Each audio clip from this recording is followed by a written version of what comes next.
You're listening to the Modern Healthcare Back Office, a podcast dedicated to solving the billing issues and gridlock facing the healthcare industry, presented by Prochant, hosted by Chuck Ellis and Rachel Schools.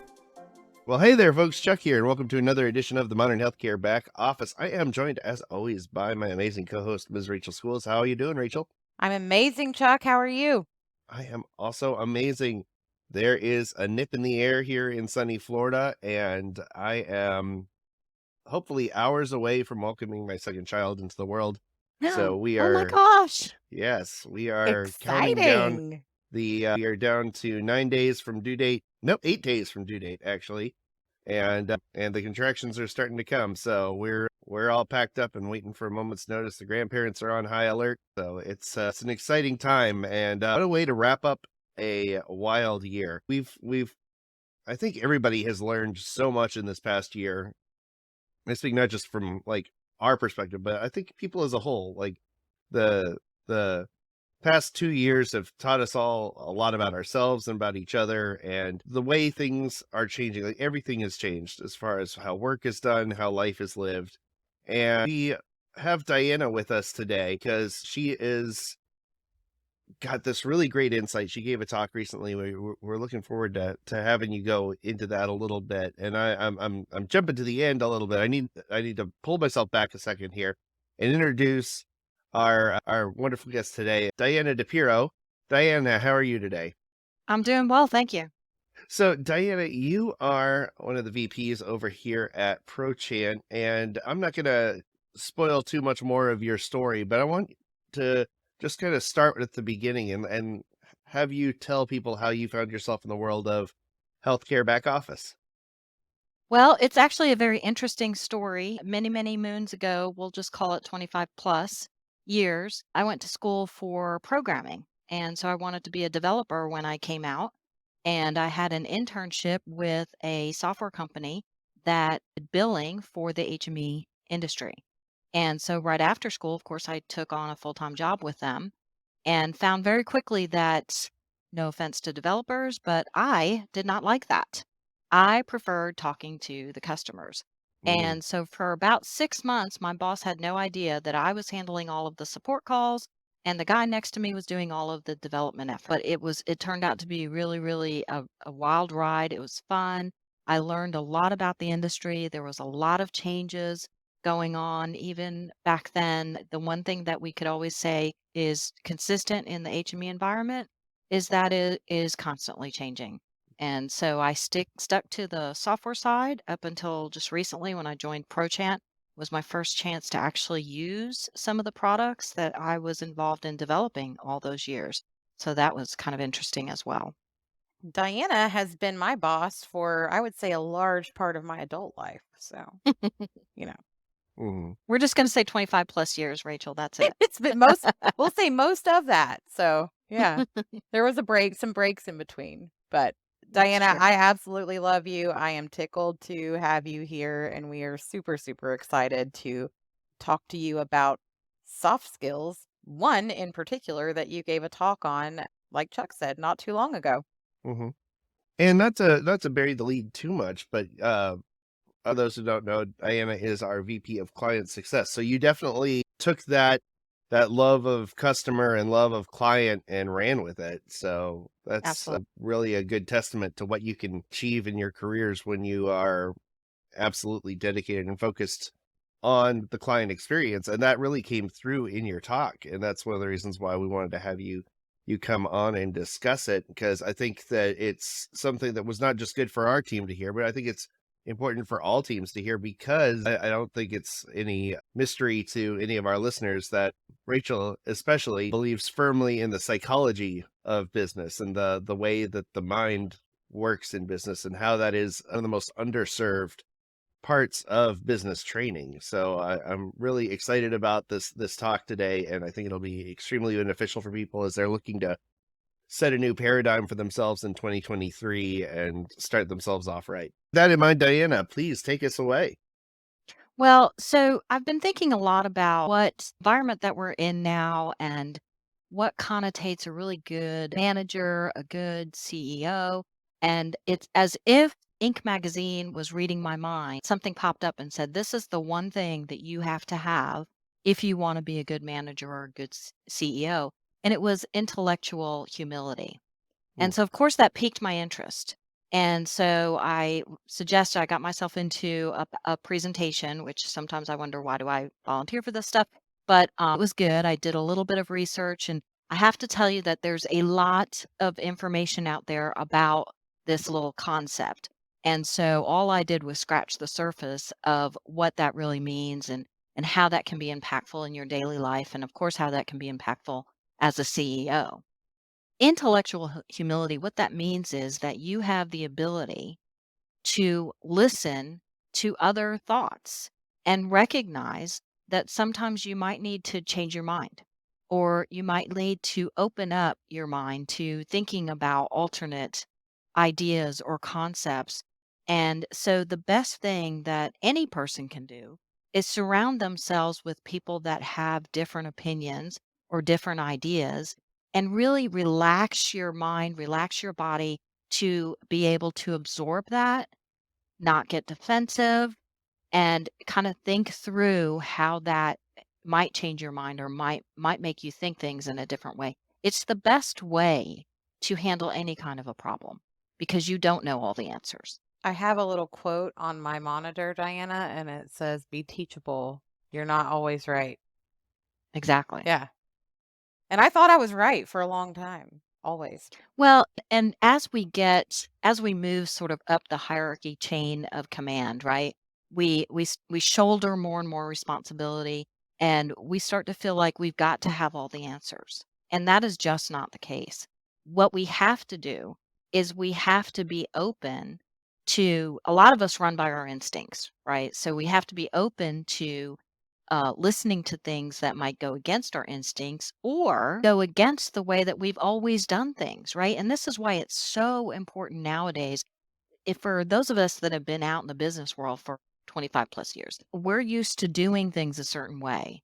And the current folks that are out there, millennials, Gen Zs, it's different. They grew up in a world of iPhones, instant knowledge, Mm. instant communication. Don't like the old-fashioned way of, well, I shouldn't say they don't like. I should say They don't know it. it's quicker.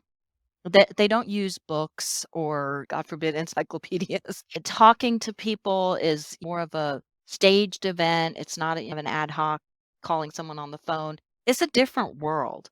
And so we all sort of have to recognize the context of what we're thinking about, what we're doing, what we're responsible for getting done, and the framework of the person that you're talking to, right? Because there might just be a better way to do something from someone who's a newbie just starting out in an organization, just because they have a whole bunch of different experiences. Does that make sense? Does.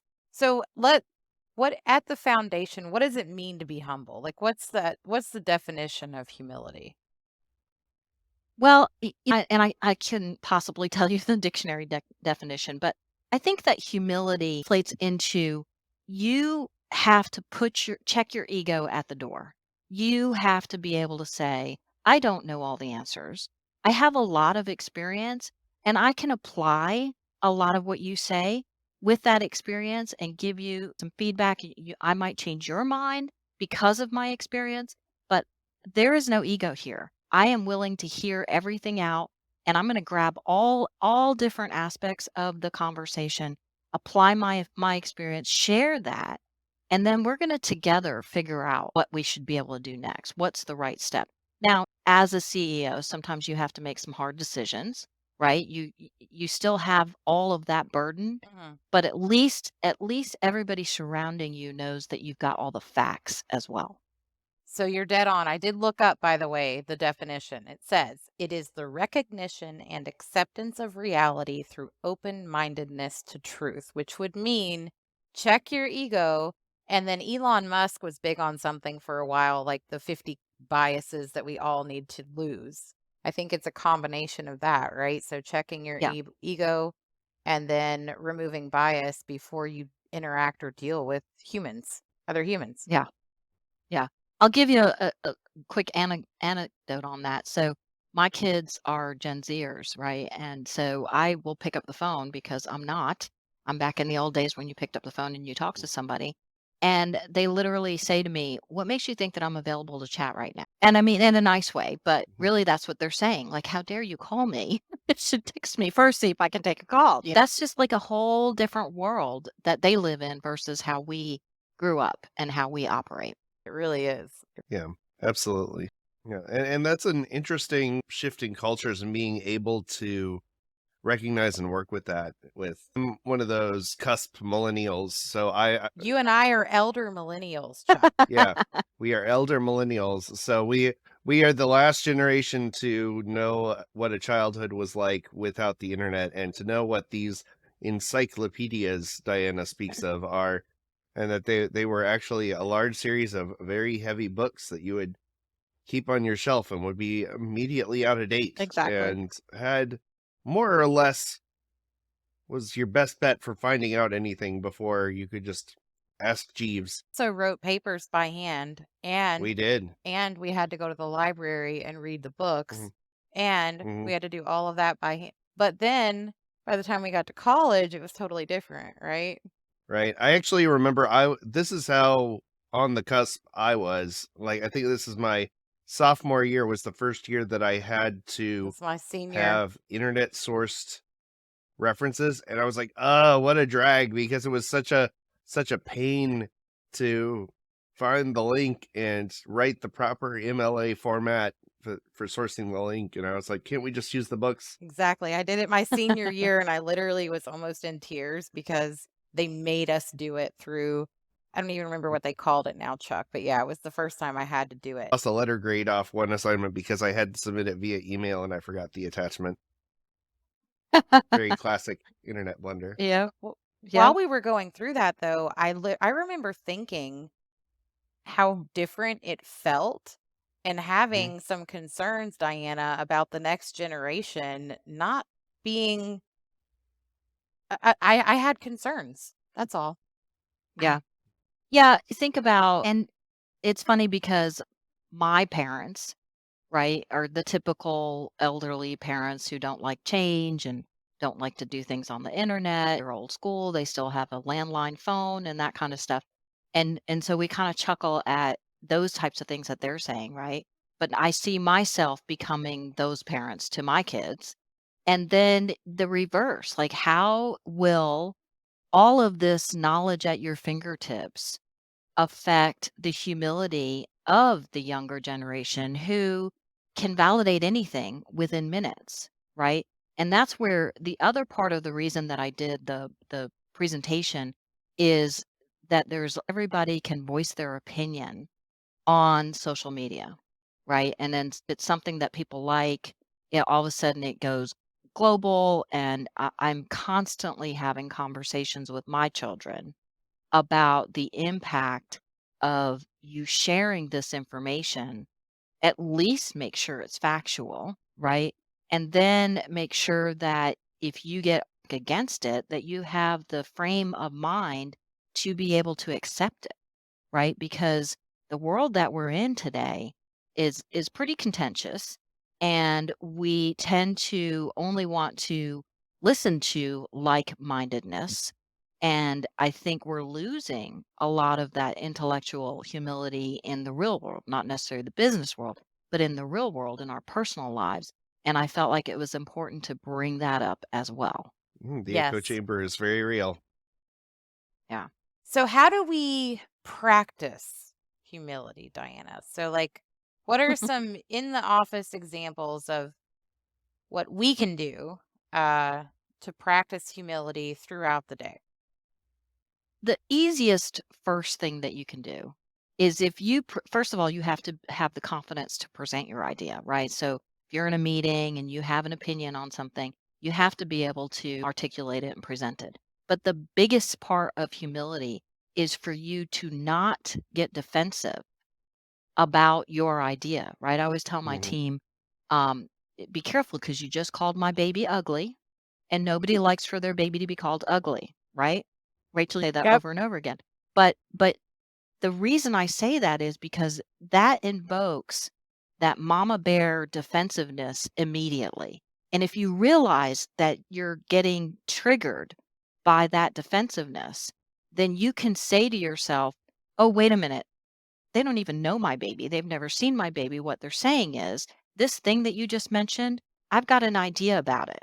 And I'd love to see your baby. Show me more. But here's my questions. And that will, you can just literally feel your body reduce that stress, eliminate that Yes, stress, and be open to a conversation. I like it. So we come in with our idea, but we have to sort of separate and understand that people aren't necessarily attacking our idea just because they have an idea about it. They simply want to be Of heard. their own. Yep, Exactly. love Exactly. it. And then the other important thing from a business perspective for the intellectual humility is when you're in a meeting or you're talking to folks, you know that there are those that are super intelligent but super quiet and shy, right? And would never ever speak up in a meeting. And so you have to have the presence of mind to not only listen to the folks that are extremely vocal and opinionated, but also make sure that you ask specifically without putting them on the defensive for other input from the quiet ones, because that's really how you're going to get a well-rounded conversation going. Love it. Mm.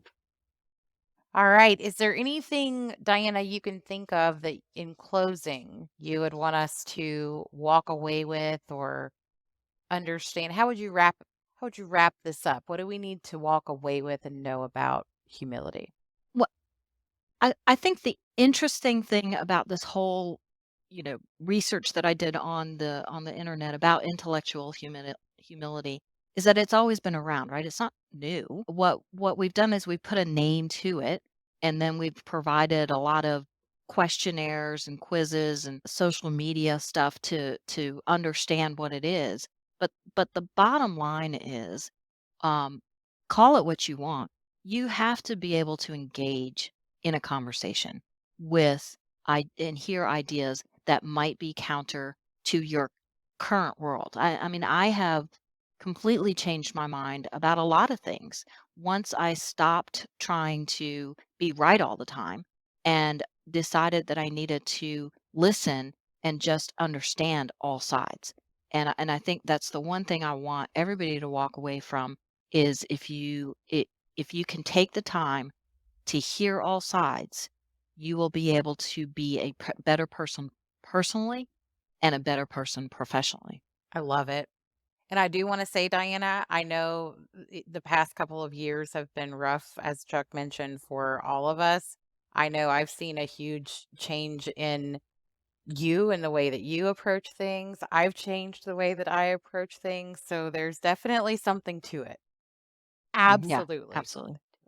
something to it. Yeah, I think that's the important thing is not just giving other people that slack and that opportunity to have questions and have ideas, but to give yourself the slack as well. Like we've all gone through this incredible thing, and yeah, I think that the folks who are really going to succeed are going to take that humility and use it not just to change how they relate to other people, but how they relate to themselves too, and hopefully give Yeah, themselves the slack and the okayness to not be okay or to need help or ask for help or to need more time or to ask for flexibility as needed from themselves, because that's such an yep, easy thing to do. It's so easy to cut others slack and not do it for yourself as well, and I think that's an important part of humility as well.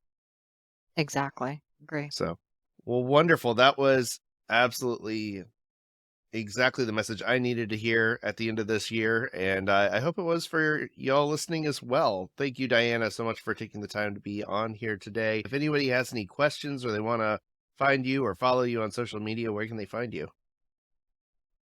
Yep, you can find me on LinkedIn. It's just Diana DiPiero, Diana Dipierro. Feel free. Wonderful. Well, that was fantastic. Again, thank you so much for being on today. And thank you so much for making it to the end of the episode. If you get a chance and you're watching this on YouTube, please give it a like, subscribe to the channel, share this video with a friend or on your LinkedIn if you find it valuable. And check us out on your favorite podcast platform. And if you get a chance to rate us on Apple Podcasts, that really helps spread the word of the show. On behalf of myself, Rachel, Diana, and the other good folks here at Prochant and the Modern Healthcare Back Office, we thank you so much for listening. We'll see you next time. Thank you. Take care. Bye-bye. Thanks for listening to the Modern Healthcare Back Office, a presentation of Prochant, a wholly owned revenue cycle management service dedicated to serving HME, pharmacy, infusion, and other healthcare providers. Learn more about us at prochant.com.